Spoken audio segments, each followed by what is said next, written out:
Bayanlar çok hürmetli konuklar, davetin için sana müteşekkirim ve beni şereflendirdin.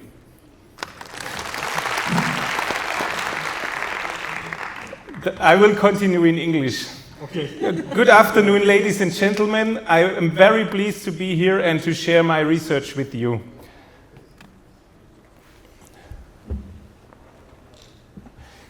Already in 2013, I was here as a speaker at the first Mount Cudi Symposium, and again in 2021, though only virtually because of the COVID-19 pandemic. I'm very happy to be here again once more in person. Thank you very much for your hospitality. My lecture presents Ali Ibn al-Athir and King Sennacherib as cultural twins by comparing their different perspectives on the cities of Mosul, Jerusalem, and Cizre. Ali Ibn al-Athir is regarded as one of the most significant Muslim historians of the Middle Ages. In his monumental chronicle al-Kāmil v. al-Tārīkh, The Complete History, he provides one of the most detailed Muslim perspectives on the Crusades and has remained an important source for both Islamic and Western historiography.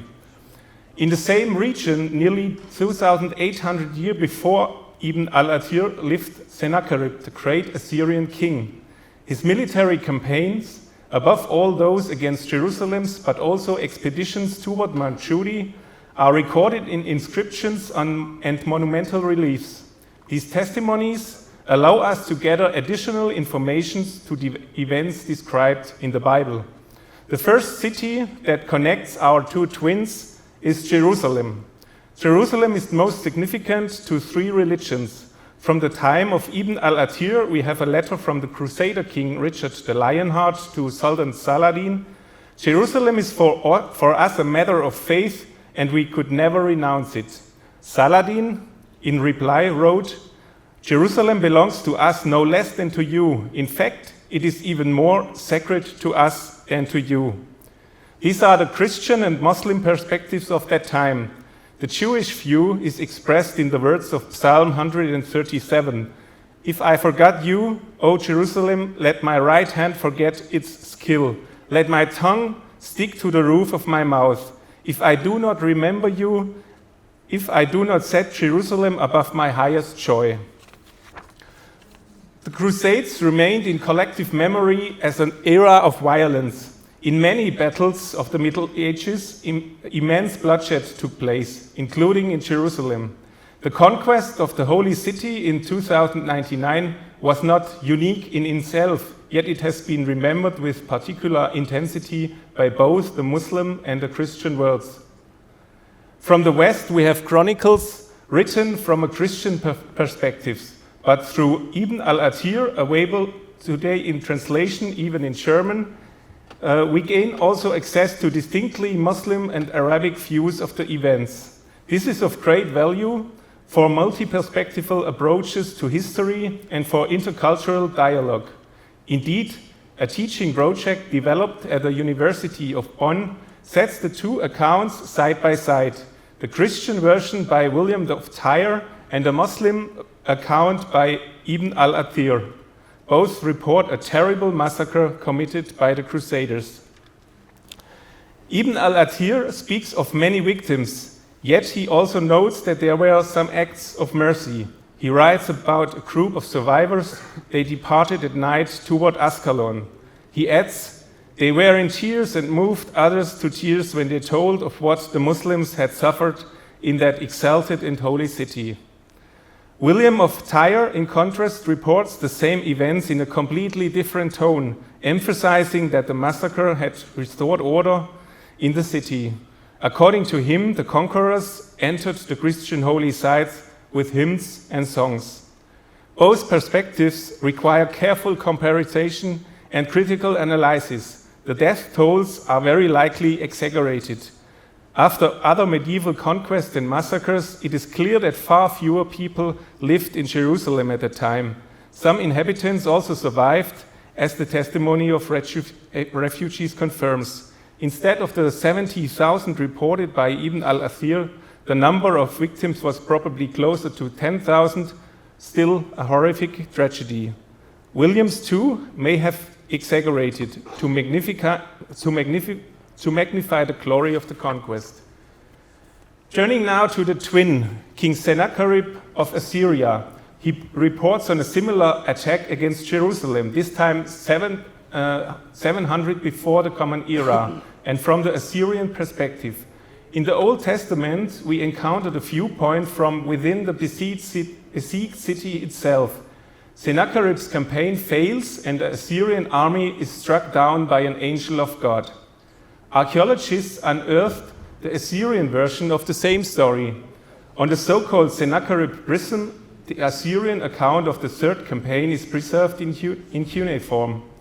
Here, the king of Jerusalem, Hezekiah, is said to have been enclosed, and the conquest of 46 fortified cities is proudly listed.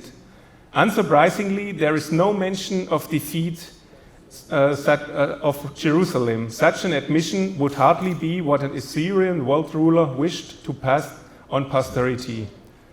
The Bible tells us that after Sennacherib was later assassinated by his own sons, they fled to the land of Ararat.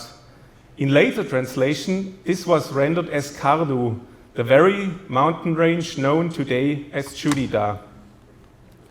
Jerusalem, a holy place for many faiths, marked by conflict over millennia, and still today. In the Old Testament we read, "Behold, I am about to make Jerusalem a cup of staggering and a heavy stone for all the peoples." In the New Testament, Jesus Christ weeps and said to the city, "If you, even you, had only known on this day what would bring you peace." To this very day, Jerusalem has not found peace. Perhaps a multi-perspectival understanding can contribute to opening pathway toward reconciliation. Learning from the past, in my conviction, should lead us to extend our hands to one another and to renounce violence. As a Christian, I am guided by the words of Jesus Christ in the Sermon on the Mount. "Blessed are the peacemakers, for they shall be called sons of God."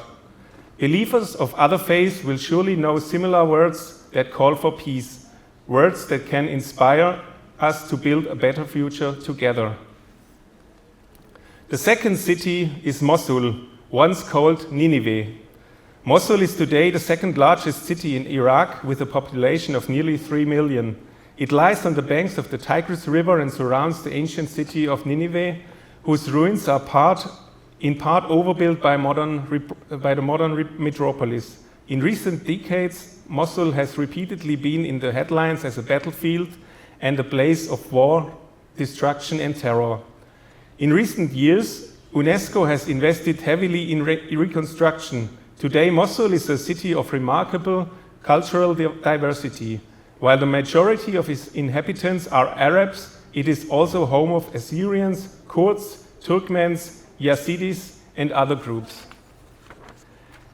Nineveh was one of the most important cities of Assyria.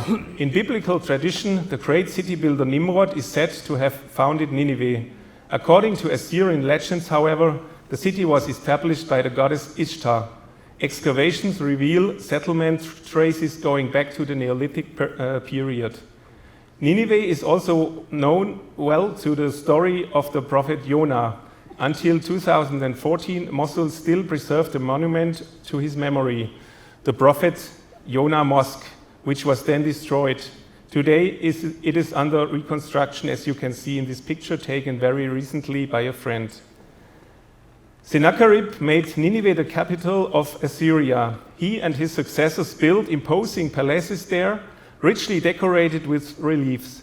One of those reliefs, this face, was deliberately destroyed after his reign, a striking reminder of the vulnerability even of the mightiest kings. Many centuries later, Ali ibn al-Athir lived in the same city, now known as Mosul. By that time, the ruins of Nineveh had long faded, yet the vicinity of the ancient royal city was still tangible.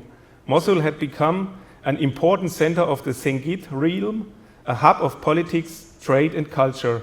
For Ibn al-Athir, it was both his place of residence and the city where he composed his monumental World Chronicle and where he ultimately died. In this way, Sennacherib and Ibn al-Athir are also connected through this city, almost as mirror images, the one as a king and builder, the other as a historian and chronicler. The third city is Cizre, the reason for this symposium. Cizre was the birthplace of the Ibn al-Athir brothers, who became some of the city's most famous figures, renowned, as I have shown, even at university in the Christian West. In preparing for this symposium, I have learned a lot about them and about their time. Cizre lies within the site of Sefine, the landing place of Noah's Ark. Ali ibn al-Athir does not explicitly mention that the Ark came to rest near his hometown, yet he was certainly familiar with the Quranic traditions. Throughout the centuries, Cizre and Mount Cudi have remained an important site of pilgrimage. His contemporaries, such as al-Masudi, reported that in their time, remnants of the Ark were still visible. Many centuries earlier, Sennacherib had been here. At a symposia in 2013 and 2021 at the University of Şırnak, we learned a lot about this. His fifth campaign brought him to Mount Cudi, which he called Nippur. And an old Jewish legend tells us on his return to Assyria, Sennacherib found a wooden plank, which he worshipped as an idol, for it was part of an ark with which Noah has been saved from the flood. This mountain was of great importance to Sennacherib. He had several rock reliefs carved here at Shah and at Hassana. In recent months, I have investigated the orientation of Sennacherib's pointing finger on the various reliefs. My study suggests that the finger is, with high probability, directed towards the landing place of Noah's Ark, Sefine, a striking expression of his glorification and worship of the site. These and other findings indicate that the Ark's landing place was not only of great importance for Islam, Christianity, and Judaism, but already held special significance in Assyrian times and perhaps even for the earlier Hurrians. For centuries, Mount Cudi has been a sacred place for believers of different religions. Then came times of conflict, war, and terror. This time now seems to be overcome, and I was fascinated to see the picture and video clips of the Cudi festival held in July. Here, people gather. Here, a mosque is being built. For the local population, Sefine has once again come into view as a holy place, just as it had been for over 2,700 years. As a Christian from Germany, I am deeply grateful to join the symposium and to have the opportunity to address this audience. I hope that through my paper I have been able to highlight the fascinating connection between the two cultural twins, Ibn al-Athir and Sennacherib, and to present some fascinating perspectives on the history of the three cities.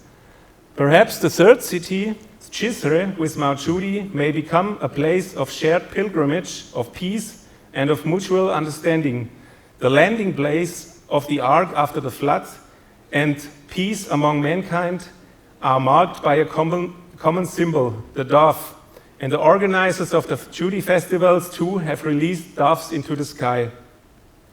Among Christians in Europe, Mount Cudi is not yet widely known, but awareness is steadily growing.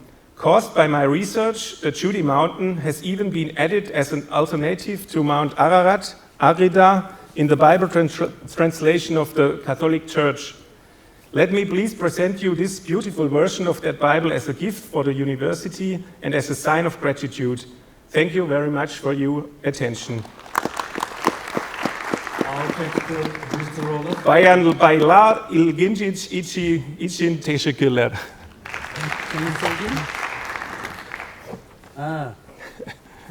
So I will. Ladies and gentlemen.